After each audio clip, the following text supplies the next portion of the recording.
And he's been indicted. The big headline, the huge headline here for Luigi Mangione is it's first degree. It's not second degree, it's first degree. And there's a big difference. Big difference, and will impact Mangione, obviously, but will impact the way this case progresses from this point forward. Because all of a sudden now that he's been indicted for first degree, there is something to battle over in this case, despite the overwhelming evidence against this man. There is now a place for this battle to take place between the prosecution and the defense, and will impact whether or not there is some level of a plea negotiation here, or if this thing will actually go to trial. All right, I've got a lot to say. I've got the new indictment in front of me. It looks blank there. It's 11 counts, but it's really that first count that counts the most. I'm Vinnie Politan, and this is Vinnie Live.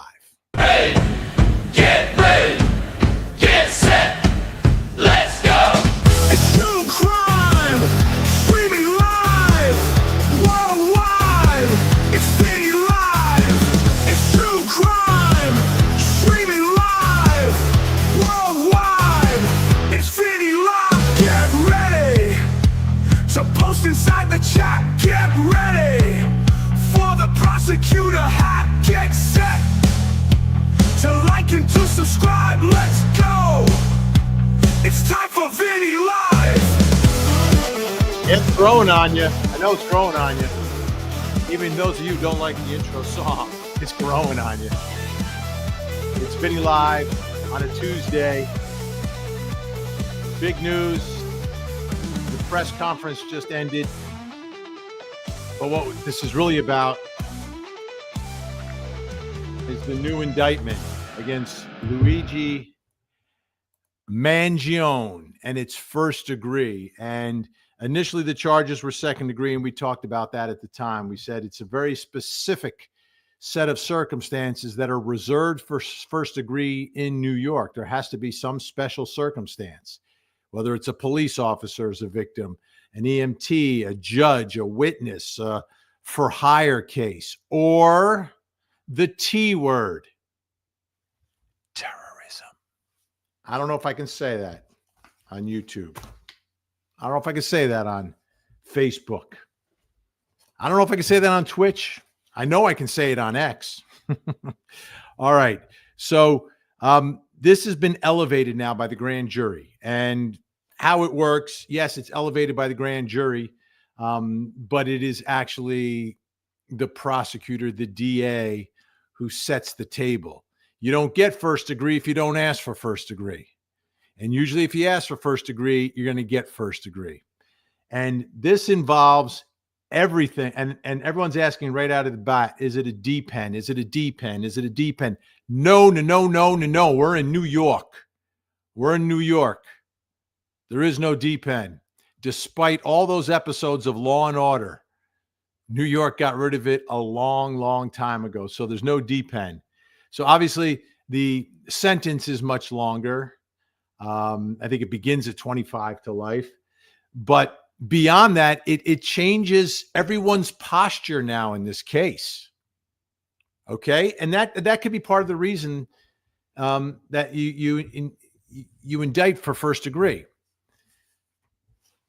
Because remember, the most certain outcome for a prosecutor is a plea agreement, where you don't have to try the case and you don't have to leave it up to 12 jurors to get a conviction. However, with a plea deal, you're getting a conviction to something less than you might otherwise be able to get.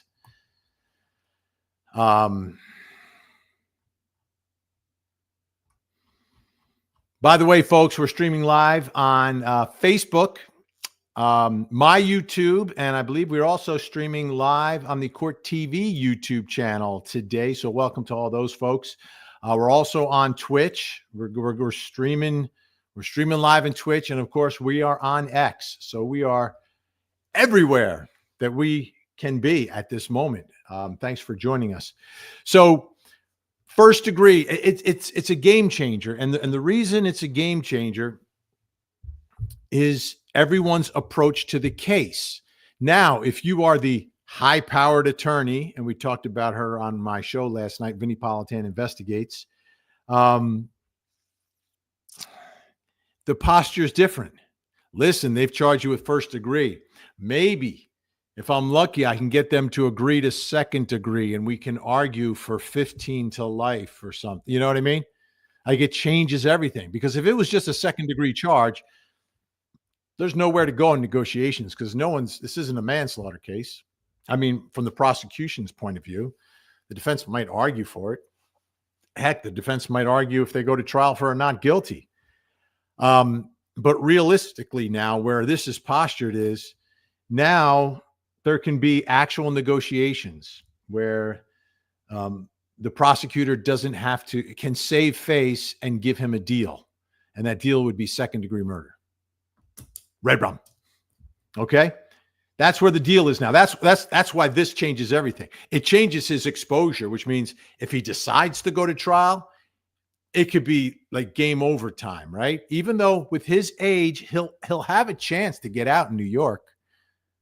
He'll have a chance at some point, no matter what, to get out because it's New York.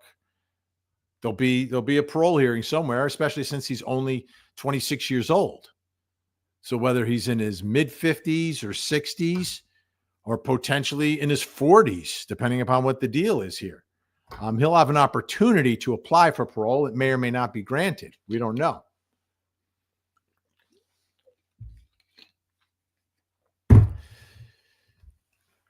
So the actual charge to prove, though, is something that's interesting. Let me read for you from this because it's my printer printed a little light, so excuse me.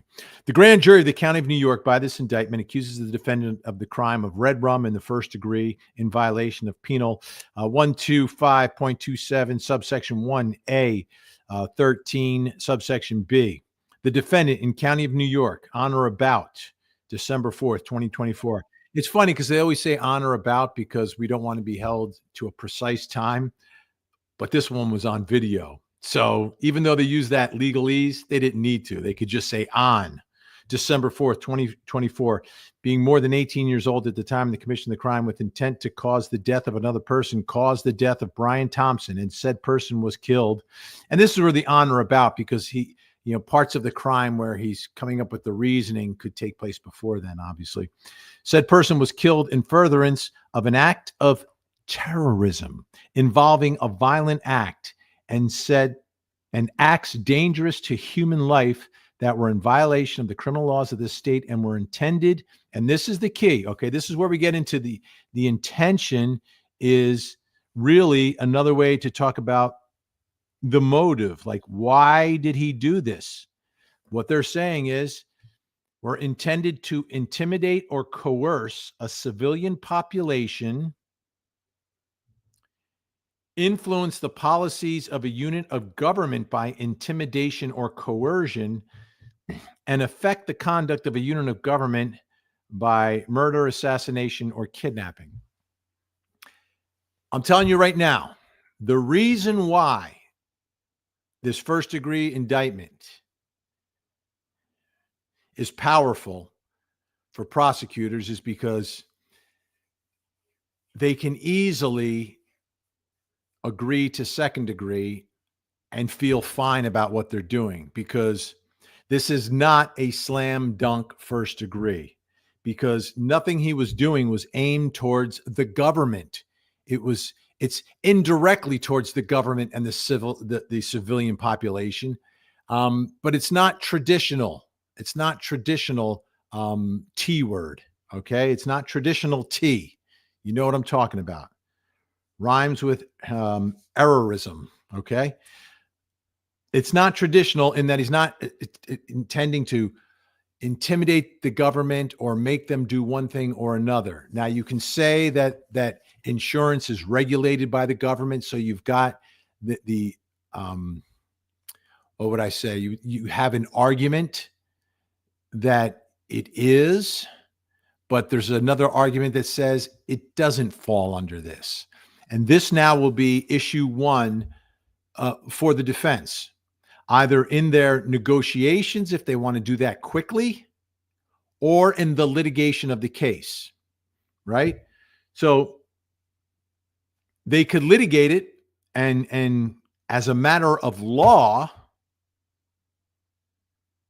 try to get the first degree tossed by a judge, by the court. So then he's only facing second degree. They can do that. My guess is, though, before you do that, you might want to wrap the case up and have him plead guilty to that. That way, it looks to your client like, listen, I saved you from first degree. I got you the second degree, right? And then we'll argue at sentencing, whatever the sentence should be, right? Each side makes their arguments with the aggravating and mitigating factors, right? That's one way to get out from under this, right? For the defense. The other way is if they fight it, right? If they fight, they want to fully litigate it. If the money is rolling in, and trust me, it plays a role. If the money is rolling in, like if his family is funding his defense, or if this defense fund gets much higher right now, yesterday it was like $134,000 raised for a guy who comes from a family that is 1% of the 1%ers. Like, he's not the guy who needs the money raised. Okay. I'm just, anyone out there who's thinking of donating to his defense fund, like, he's got family, and the family has literally tens and tens and tens of millions of dollars. They can afford to defend him and hire whoever they want. They may have done it already, but he does have that fund also. Okay. That being said, if the money is there to fully litigate this, then that can happen. Then you can, file the briefs, do the research, battle with the DA's office, and try to convince a judge or an appellate court that first degree does not apply in these circumstances. Because if you read the manifesto, if you read his to-do list, he was going after the health care system, which is not a unit of government. Is not the civilian population, although there's an argument that it's the private sector is part and parcel of the civilian population. I don't know. It's gray area. It's wide open. It's wide open. So I think it was actually a brilliant move by prosecutors to indict on this. It takes the pressure off and gives them a chance to offer a plea deal, wrap it all up, without having to risk what could happen at trial. So what could happen at trial? You don't know. Anything can happen at trial. It's your burden beyond a reasonable doubt. This case has overwhelming evidence. I know that. I understand that. It's like, wow, fingerprint, potential DNA, ballistics, video, confession, eyewitnesses. Yeah, you've got everything. You've got every type of evidence, and it all points right there. I get that, but still, at a trial, anything can happen. So that's what I think is the big takeaway, what you should take away from what happened today. This is now first degree, but it changes everyone's posture. The prosecutor's posture, willing to negotiate. The defense, well, maybe I can get a deal now. Maybe I can get a deal, or maybe now I have an issue to fight. I have an issue to fight. This isn't first degree. That's where we are. That's where we are. So, getting a lot of comments, a lot of people checking in. Again, welcome to all the Court TV YouTubers watching us live today. Of course, with my YouTubers, my Facebookers, my Twitchers, and my Xers. My Xers. You got to love the Xers. All right. And we've got some hellos. BTL chick. Hello from Madison, Wisconsin. Madison. Yeah, we're covering that tonight on my show as well. We'll get the latest there. In that case, out of the private school in Madison, they're talking about another manifesto, and they're talking about motive in that case as well. Obviously, there'll be no prosecution unless they go after a parent, but I haven't heard anything like that yet from there. So thanks so much, BTL Chick. Who else is here? Patty Ward. Hello, Patty Ward. Great to see you. Mrs. B ordered her allegedly hoodies from the Vinnie Originale True Crime Merch Shop. Good job, Mrs. B. I hope you enjoy it. Let's see. And look who's here, folks. Gen X, part of our famous mod squad. Order in the chat. Order in the chat. Don't dare attack. We've got order in this chat. The Mod Squad is on the job, helping us to keep it clean. The Mod Squad is on the job, always so nice and never mean. All right. Big thanks to Gen X, Frankie Figs, Jennifer Soubey, and of course, Ashley Bouchard, who is our moderator on Facebook. Great to have you aboard. Oh, I got to show you something. Frankie Figs, let's clap our hands. And Jennifer Soubey, let's raise the roof. Order in the chat. Big thanks to Jennifer Soubey. We just got this. Our tangent portrait. Amazing. Amazing. Helping us to keep it clean. Merry Christmas. Thank you. The Mod Squad is on the All job, right. helping us to keep it clean. All right. The Mod Squad is on the job. Always so nice and never mean. Never mean. Never mean. All right. Let's see who else is checking in. Let's see. Ashley Bouchard also here popping in to say hi before she goes over to Facebook, saying hi to her YouTube folks. Thank you, thank you, thank you. Oh, Court TV is in the house. Oh, by the way, folks, big special tomorrow at 7 on Court TV and on Scripps News. I'll be hosting our investigation assassination of a CEO that is live tomorrow night at 7 o'clock on Court TV and simulcasting on Scripps News. So make sure you check that out as well. Thank you so much. All right. P. Daddy with a new nickname, Vinny the Vest. Yeah. Yeah, it was a little chilly down here, but it is warming up. I may take it off. Okay. And we've got Karen Bennett, who's over on YouTube. Great to see you, Karen, on the Court TV YouTube.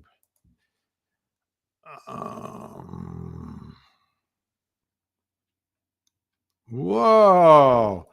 All right, Lindsay Gandy. Hi, Vinny. I just left the chat. Everyone thought he was being overcharged. Okay.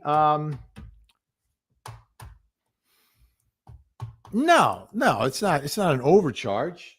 It's the gray area of how you define the T word under New York law.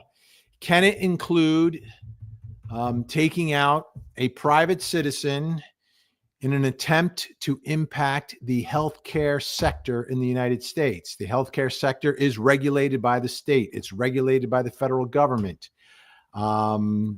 It could impact the way they do business. That was part of his intent, according to his own words. So I don't think it's an overcharge. I just think I think the defense may have an argument to have it thrown out, but maybe not.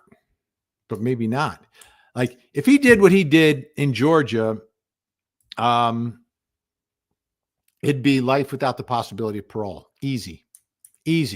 And prosecutors would not negotiate it. Wouldn't happen. Here, I think there's going to be a negotiation. And I think that was the point. That if he just wants to wrap it up and not go through the whole trial and all the unknowns, Susie Franklin, how do you feel about so many people idolizing him for what he did? I think it's misplaced idolization. It's extremely misplaced.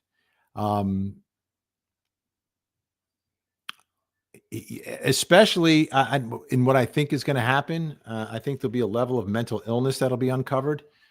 And I think you might want to feel some pity for someone, slight bit of pity rather than idolization might be better if we find out, because it just seems like he went off the grid and snapped and did all these other things and wasted his entire life, wasted his existence. His existence will mean nothing.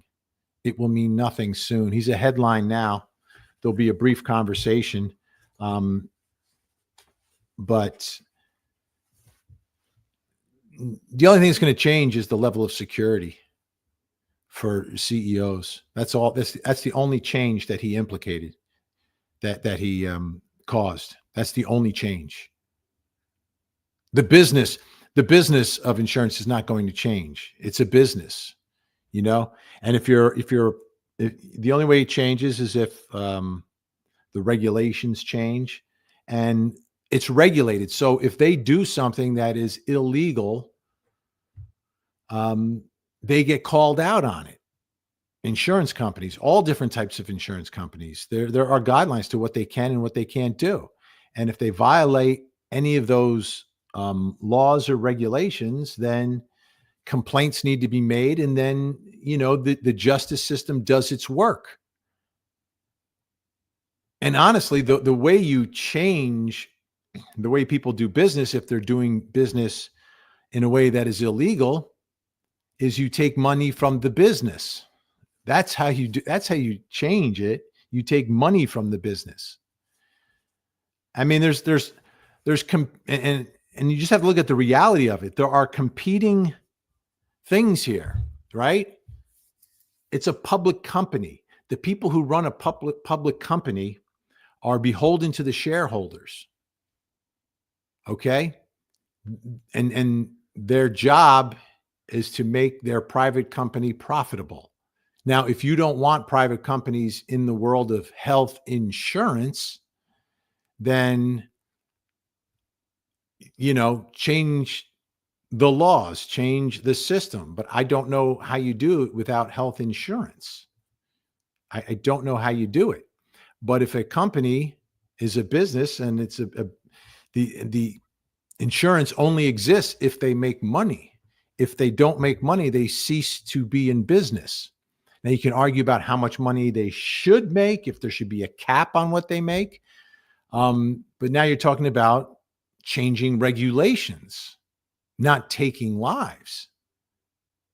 That's why I think all of this is all of this, whatever people are saying and doing, is all in the wrong spot. You want to change it, you can change it. Like there's a mechanism and a means to change it. This is not it. The only thing that changes are more security for CEOs and most of his life behind bars for Luigi Mangione. Those are the only two things that have changed. Like his freedom has changed and the amount of security for CEOs has changed. That's it. So the idolization, to me, I don't agree with it. And you can hate insurance. You can hate your insurance company. A lot of people do. Most people do. Some people have had good experiences, maybe not with their health insurance, but maybe with their homeowner's insurance. I don't know. But it's insurance. Insurance is a business by definition. So, and when you're a public company and you run a public company, you have one job. You know the way a criminal defense attorney has one job, which is to represent the accused? A public company, if you're running a public company, your role and your job is to, within the bounds of the law and within the bounds of ethics, to maximize the profits of your company for your shareholders. Otherwise, your shareholders will remove you or the board will remove you and someone else will run that company. That's the way it works. That's just the reality of it. If you want to change the entire structure of health insurance in this or health care in this country and get rid of insurance, all right, figure it out. How are you going to do that? Figure it out, get it done. Elect people who will get it done for you. Or insure yourself. Be self-insured. Like the Mangiones could be self-insured. They have that much money. All right. So that's how I feel about that. I'm not a big fan of cold-blooded first degree. Let's see who else is here. We're checking in.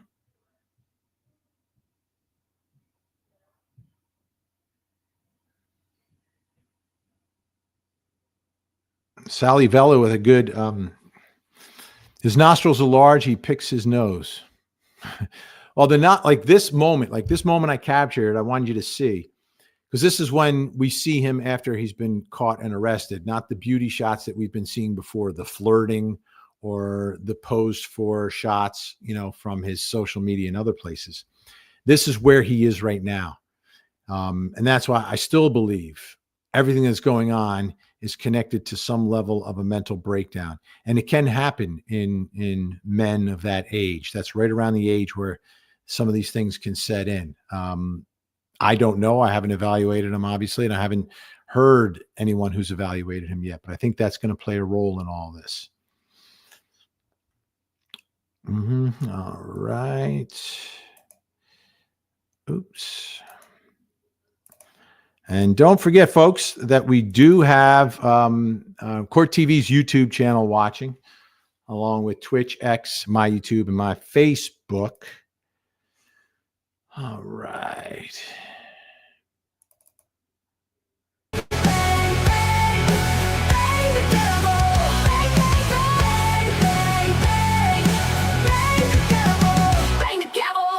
All right, we're banging the gavel for Truth in Time has become a YouTube member over there on the Court TV channel. Welcome.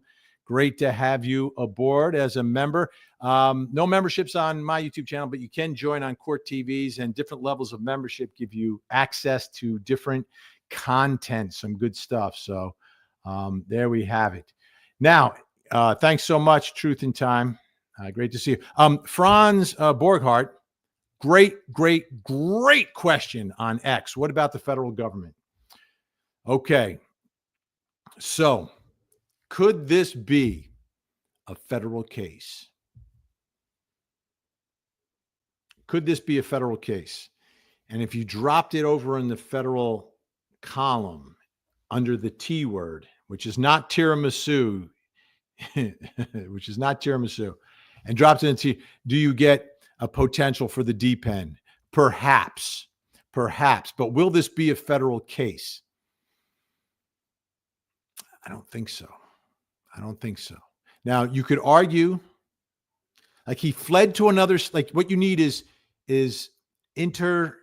some federal, to get federal jurisdiction, like something takes place in more than one state, like trafficking from one state to another, you get federal jurisdiction potentially. If someone is doing something through the mail or through the internet and there's some interstate commerce taking place, you get federal jurisdiction.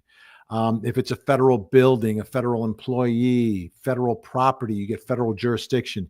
This one, I think the jurisdiction is really set with the state of New York.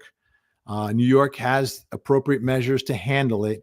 And I think it does come down to first degree in New York is where it's gonna land.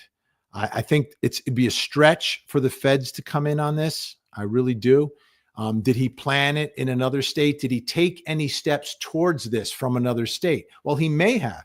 He may have been researching and planning and plotting this from another state. So you arguably could get some federal jurisdiction on this case. I just don't think they're going to go there. I think New York's going to hold on to it. There could be discussions. FBI obviously was helping to find him, but that was a multi-state search. But I believe this will remain within the jurisdiction of the DA in Manhattan. But a great question, Franz. Appreciate it. All right. Let's see what else we got going here, folks.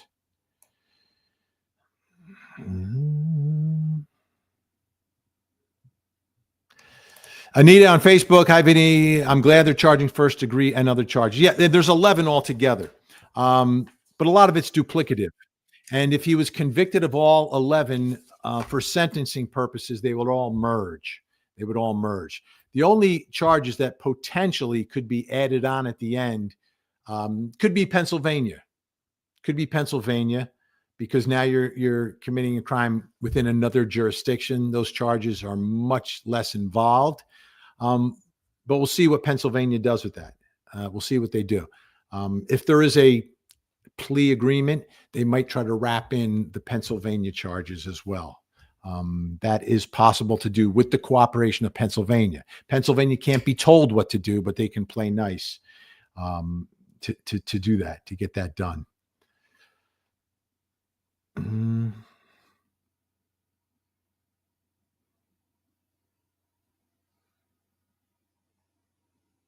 And we've got some sarcasm from Andrew Mashburn. Is this the first time Alvin Bragg indicted an actual criminal? Coming off of some of the New York cases that we've seen. Well, it was interesting, right? Because you're looking at this, and Alvin Bragg has traditionally been one of those, I call them the nouveau prosecutors, who come in with really a criminal defense perspective, and their vision of justice is different than a traditional prosecutor who sees a crime. When they find the person responsible, they charge them. He sees things a little bit differently, sees bail differently, and, has had, depending upon your perspective, mixed results in the city of New York. So that's why some people are surprised that he would go for first degree here, because of, I guess, the popularity of this defendant amongst a certain faction of the public. But I think it's a practical thing, right? It's very practical, very pragmatic. And I don't think, and you could call this vigilante to a certain extent. I don't think it's what true vigilante is. But if you want to just, for lack of a better term, call it vigilante justice, I don't think you'll ever see a prosecutor reward someone who does something like this, who has a cause or believes in something, but still ends up engaging in the conduct that we saw in that video. I think it'd be difficult for any prosecutor to do that. And Oki, finding my own way. Nice to see you on Twitch, Vinny. Oki, nice to see you on Twitch. Thanks for joining us. Okay, and Hilario believes what he believes, right? He's an American hero. Media and corrupt politicians can't convince me that he is a T word, right? Well, like I said, I think I went over this, Hilario, how that argument of the T word is kind of in the gray area here, because technically the insurance industry is not the government, right? So by the plain words of the text, you may be 100% correct that he may not fall under the T word. I will disagree with you from the hero perspective. I think someone, and think about this now, all right? This is what I want you to think about, Hilario. Someone who was this smart, someone who had access to large amounts of money and access through the country clubs that his family owned to people with money, could have affected lawful change, could have impacted, whether it's lawmakers locally, nationally, in a way that he will not impact them now, through finding people to run for office who believe in the cause, lobbying those who are in office, figuring out a way with your great intellect on how to get your message out, how to galvanize people, right? Some say, well, this is the way he's galvanizing everyone. No, not exactly. It's you see, this is a step backwards, because people who are reacting because of what he did will not get the people in charge now to change what they're doing, because then they would be putting their stamp of approval on his conduct.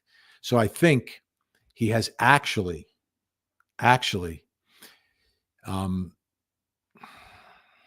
taken the potential to change things in healthcare in this country backwards for a moment, because any immediate reaction in this time is going to be nullified, because it's all going to come back to this, and you are not going to be the one to provide a stamp of approval for this. And people can believe what they believe, Hilario. You know, you may have had extremely, extremely bad experiences. I hope that's not the case, but I understand that there's a lot of folks with you, Hilario, who believe that.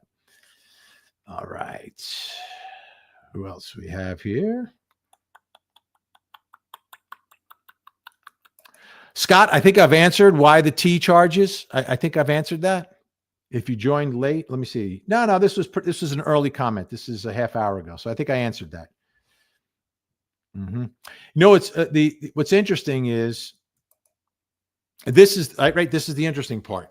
Everything that he did that made everyone aware of why he's doing this is why he's charged with first degree. So if he just commits the act, it's going to be second degree. But because he committed the act, put the words on the casings, had the manifesto and the to-do list, because of all of that, and because perhaps of what he may have said at some point, all of that has given rise to the movement and the support behind him, but it has also caused these charges to be levied against him. You see, without the manifesto, without the writing, without the words on the casings, it's second degree. But with it, there was an opening and an opportunity for prosecutors to hit him with the T charges. So there's a bit of irony to it, because it hurts him, but it also makes him, right? TS, man, I heard the grandma left her is leaving 30 million. I've heard something about the 30 million as well. I haven't verified it. It's very possible. There's a lot of money in that family. I mean, it's a chain of like nursing healthcare facilities, which work hand in hand with insurance companies. By the way, he had no connection to United. That was not his insurer. And everything about his bad back, I'm not sure. I mean, that's what people suspect. And because we heard from someone who knew him about this incredible pain he was in. Jennifer Sube reminding everyone, don't forget to smash that like button and subscribe and share. Thank you so much. And Ashley Bouchard reminding everyone, don't forget to watch me on Closing Arguments tonight, 8 o'clock. Obviously, we'll be talking about him. We'll be talking about the private school and the 15-year-old girl from Madison, Wisconsin. And then at 9 o'clock, we'll be talking about Lisk, Gilgo Beach. Victim number 7, official charges. We'll be talking about that as well. All right. All right. Lindsay Gandy. Vinny sounds like my granny whispering cuss words. Terrorism. Just trying to stay safe here on social media.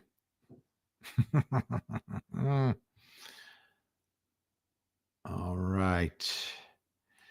True crime nut, definitely first degree. Definitely. But Garlic 1787 says Erder and the Ecken agree. Right? That and this has now become, every case has an issue, right? So even a case like this, where again, circumstantial direct evidence, fingerprint, potential DNA, ballistics, eyewitnesses, surveillance video, confessions, all of that, right? The written confessions, every type of evidence, but there's still something to battle over now that this is a first degree case.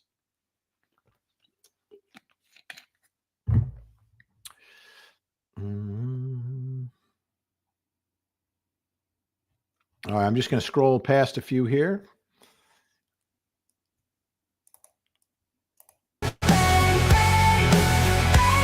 Bang the gavel for Fernando.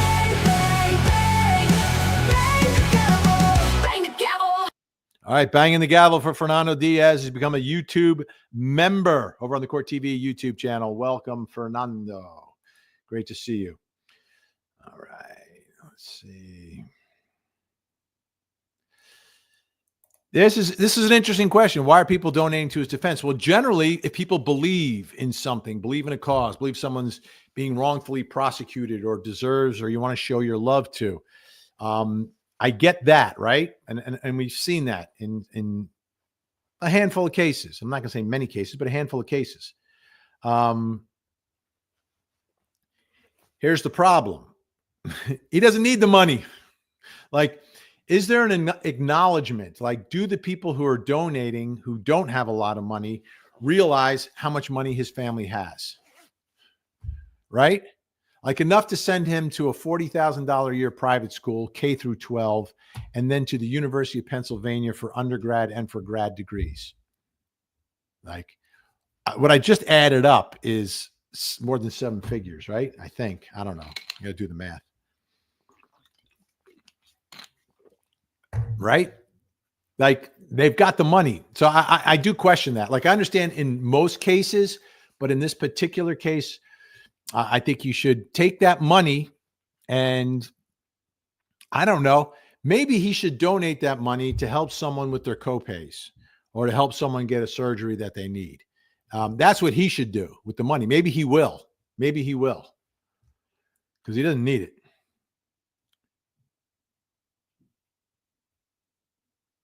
All right. I am. And behind the mask, Vinnie. Thank you, behind the mask. Yeah, I'm Vinnie1 on YouTube. If any of you are trying to find me, it's Vinnie1 on YouTube. All right. Lori Lyles loves the vest. I love Bucky over there. You know what's interesting about this vest? It comes with a bottle opener connected to it. But there's nothing that I drink that I ever need a bottle opener for. Although I will tell a funny story. So I drink this kind of water and it comes in a blue bottle. So I go for a walk in the morning. I'm like with this blue bottle sipping it. And like sometimes people look at me really funny. And then finally today, someone actually said something. He said, "Oh, I thought you were drinking a Bud." I was like, it's 9 o'clock in the morning. And that's why they're looking at me funny, but no, it's water. Philly, PA girl. Could you imagine giving Luigi money? Right? Like Luigi's got, I think the people should lobby Luigi to give his money to some child who needs a surgery that is not covered by his insurance, or perhaps a young child who doesn't have insurance and needs some procedure done. That would be the right thing to do. Then I say donate more money. All right.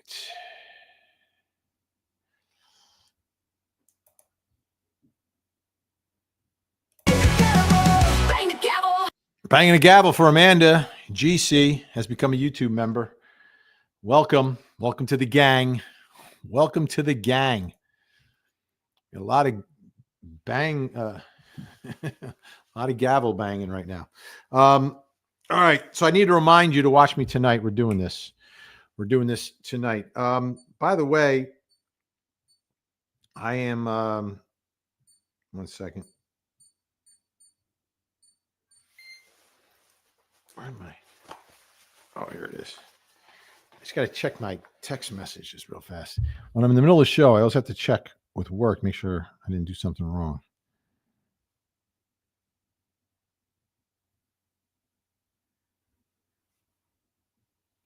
All right.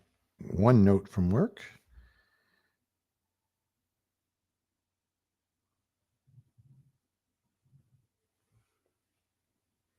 All right. We're good. All right. Whew. Getting ready. Don't forget tomorrow night, 7 o'clock. Big special on this case.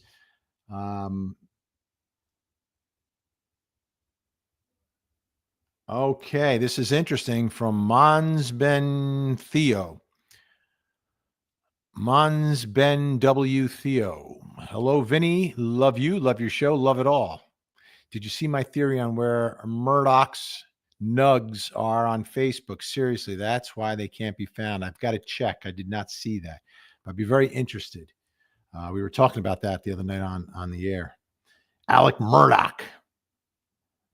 All right, let's see.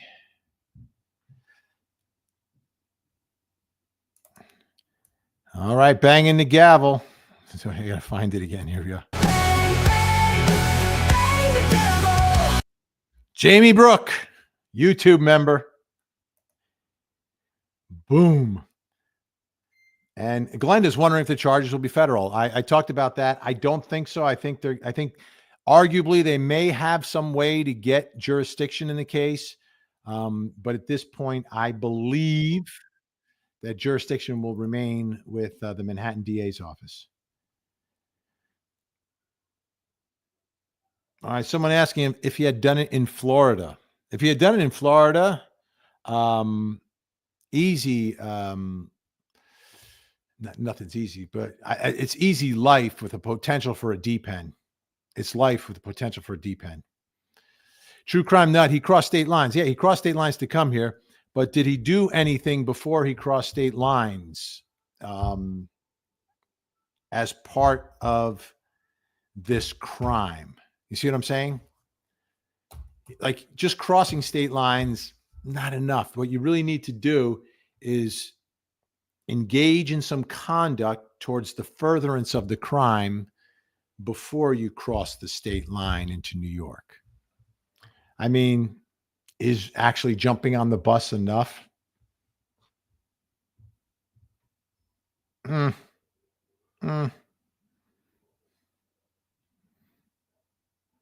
don't think it's going to be enough. Michelle L., can you explain jury nullification and when it applies? Jury nullification applies. Here's the thing about jury nullification. Okay. And what it is despite the facts, despite the law, and despite the facts proving the law of the charge that a defendant is facing, the jury says, we don't think so. Yeah, we agree they proved their case, but despite the fact that they proved their case, we want to send a message. And the message is, you don't prosecute someone for this in this jurisdiction. And then that's jury nullification. They vote not guilty despite the fact that the case was proven. And they, to a certain degree, acknowledge that it was proven, but they just don't think those charges are right. They don't think those charges were right. And jury nullification is not something that can be asked for or argued for by the defense. So you can't ask for it, but the jury can do it. The judge won't tell the jury they can do it, but the jury can do it. It's like the best kept secret in our system of justice, which is that a jury can do whatever they want. They can come to whatever conclusion they want. They won't be told that. They won't be instructed that. No one will argue for them to do that. But if they do it, there's nothing you can do about it. So if the jury says, no, not this kid. Jury nullification. Jury nullification.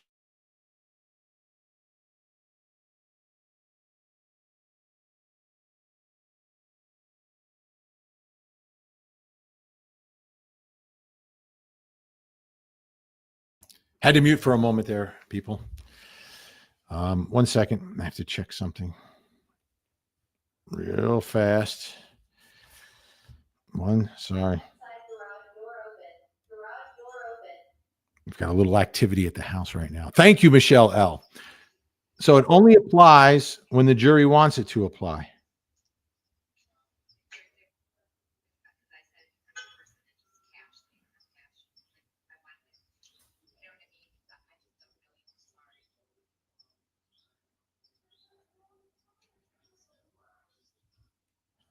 All right.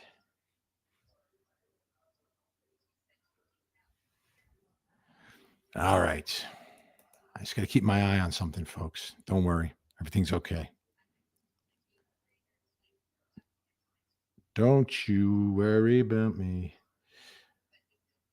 Okay, let's see what else we got going on.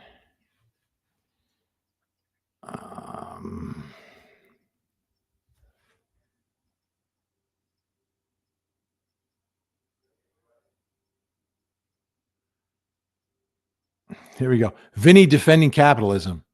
Vinnie explaining capitalism. See, Stavridis. Like, I'm trying to have a logical conversation as to why something will or won't work. And understanding the way the insurance business works is important in understanding in the way that this crime will impact the insurance industry and why it will not effectuate change, and what systems are in place and what the ethical obligations are of people who are running these companies. Their obligation is to the shareholders. That's just the way it works. That's the way all these public companies work.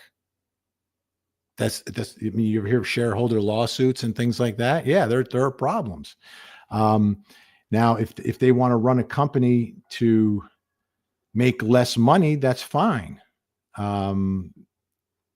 May not be fine with the shareholders. That's just the way it is. Now, if they're doing something illegal, right, there's plenty of ways to file complaints because the insurance industry is, in fact, regulated. And I hope I made that clear. Thank you. C. Stavridis. Autumn B with a great point. Graduating from UPenn and being wealthy had more connections to make changes than many. Absolutely. So true. I mean, the level of contacts that you can make just from going to your family's country club is amazing. And it probably begins locally in Maryland, right? And then you kind of reach out. But, if you're young, you're smart, you're energetic, then you can get that done. Mm-hmm. So there you have it. Insurance companies are in bed with politicians. Oh, yeah. You betcha. That's why you elect politicians who aren't. Right? Lindsay hates her car insurance. Yeah, our car insurance is, it's expensive. I'll tell you, when I've gotten in wrecks, I've gotten everything covered, but it was usually covered by the other person's insurance because I didn't cause the wrecks. So it worked. That part worked for me.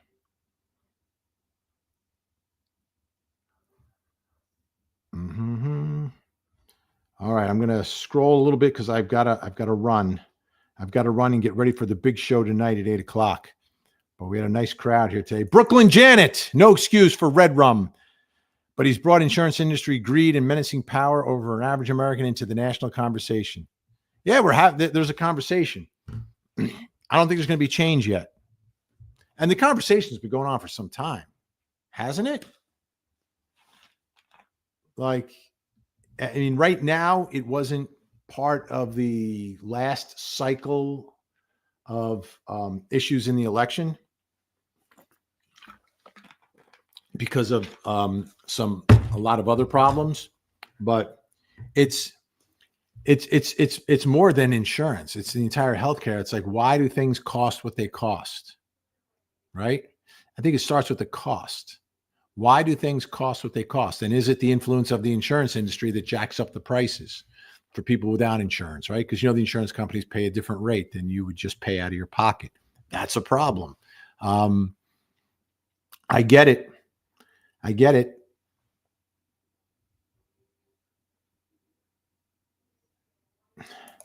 And here's Subi618, me and dramatic popcorn holding our breath, hoping he gives his Twitcher some attention when he's looking through comments. Yes, of course, always. We've got a lot of different places to look right now. I've got Court TV, YouTube, my YouTube, Twitch, X, and of course, the Facebook. Wasn't that great that it was originally named the Facebook? All right. I'm going to scroll way past this just to try to get, oh, look at this. Behind the Mask has been a member for 5 months. Merry Christmas, Vinnie Court TV. DD Tiesman, JB3, and Mary X. Absolutely fantastic. Janice Marie Coleman, premeditated red rum in the South would get the DP. Oh, yes, sirree, ma'am. There'll be some aggravating circumstances, too. Lying in wait. Absolutely. Absolutely. That'd be a pretty quick deliberation, too. Nicole Luongo, thank you so much. Vinny is a class act. Keep it classy. Keep it classy, Facebook, YouTube.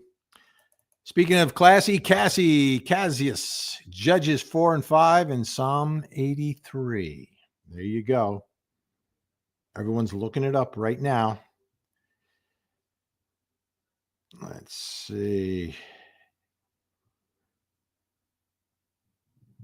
Sally Vella playing the role of defense attorney. Ladies and gentlemen of the jury, he was lost. His mom reported him missing. What else is a boy going to do on the streets of New York? Tough city, ladies and gentlemen. Tough city, I tell you. Good try, Sally. And apparently the mother, they did contact the mother before, I think through San Francisco. The mother was contacted just before he was captured. So if they didn't if no one called from McDonald's, they may have had an ID relatively quickly. Time to get happy. Oh, here we go. We get ready to close Time things to out get with funky. Funky today.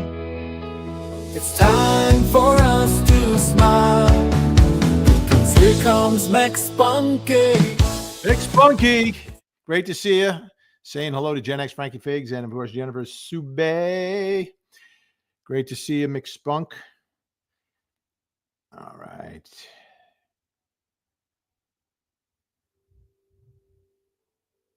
This is the big question. This is still the lingering question I think that we have about everything because we saw so much evidence, which is from Avasim76 on Facebook. Vinny, I find it interesting that the guy knew just when Brian Thompson will be walking by at that early hour. Wouldn't a CEO like him have a security person? If so, where was security? His former security was asking the same question when interviewed, like, where was the security? He's just walking across the street, but you're walking across the street. He was there for 10 days. I think the CEO was apparently there a little bit early. So maybe there was an opportunity to scout out his routine for all this. I'm not sure. But to me, that's still the lingering question. I think that's why everyone want to know, did he or did he not have any help, or just how much preparation went into this? How did he get the information? How was it that he was there just in time?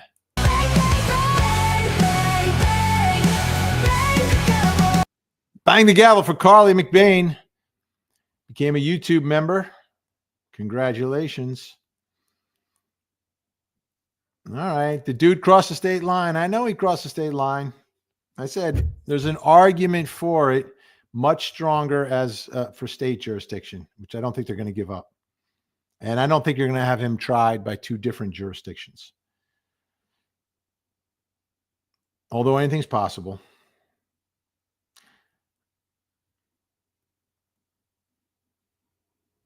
All right. I'm almost caught up. I'm just 10 minutes behind. Emmy. Hi, my friends in Twitch chat.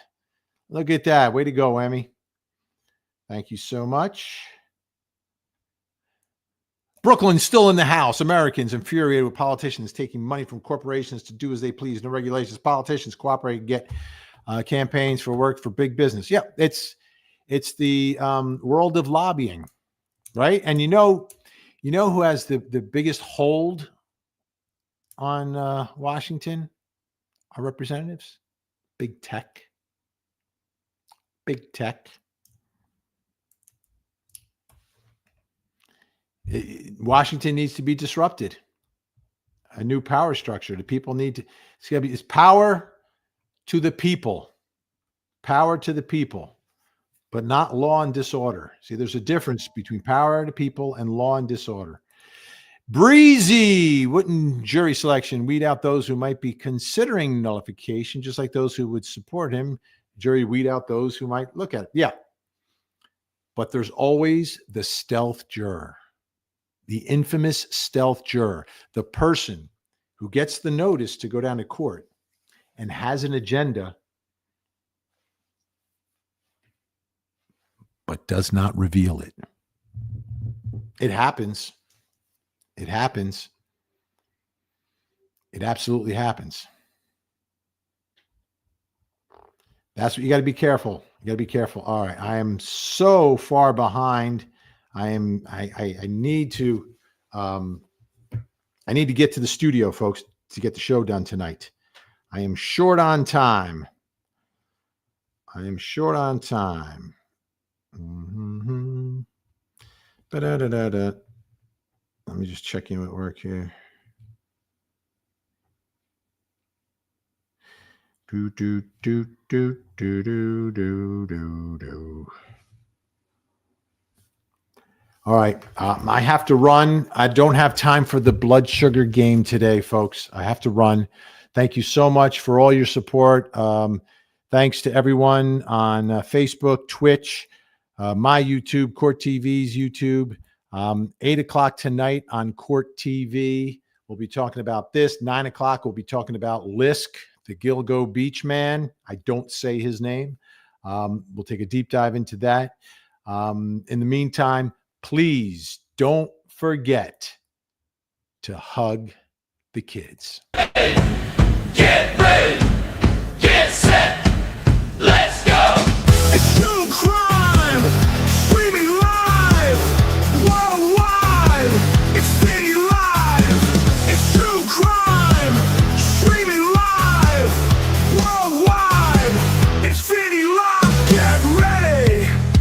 So post inside the chat. Get ready for the prosecutor hat. Get set to like and to subscribe. Let's go. It's time for Vinnie Live.